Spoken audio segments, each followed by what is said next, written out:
নিয়েছি বোয়াল মাছ, লঙ্কা, কালো সর্ষে, সাদা সর্ষে, নুন। এবার আমি বোয়াল মাছটা নুন হলুদ মেখে নেব।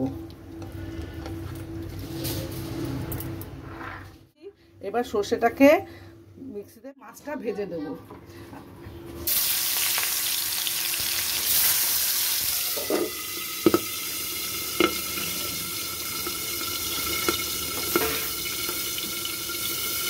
আমি বোয়াল মাছটা ঢেকে ঢেকে ভাজবো, নাহলে বোয়াল মাছটা প্রচন্ড থাকে।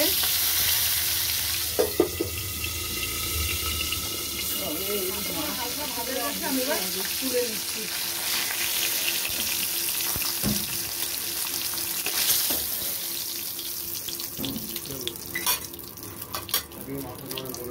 আবার মাছ ছেড়ে দিচ্ছি।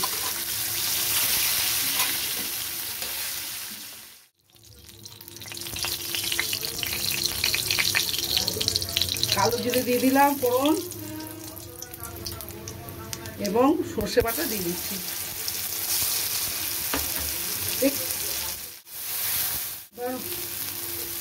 হলুদ দিয়ে দেবো 1 চামচ, একটু সামান্য জল দিয়ে দেবো, দিয়ে এটাকে ভালো করে কষিয়ে নেব। ঠিক আছে, এবার মাছটা আমি দিয়ে দেবো। কষানো হয়ে গেছে, সর্ষেটা কষানো হয়ে গেছিল, এবার আমি মাছটাও দিয়ে দিলাম, দিয়ে এবার মাছের সাথে ভালো করে কষিয়ে নেব। ভালো কষানো হয়ে গেছে, এবার আমি জল দিয়ে দেবো।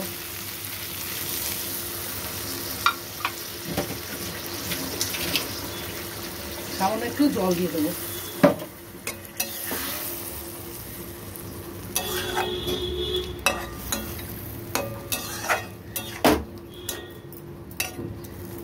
দিয়ে দিচ্ছি, আমার সরষেতে নুন দেওয়া ছিল, আপনাদের স্বাদ মতো নুন।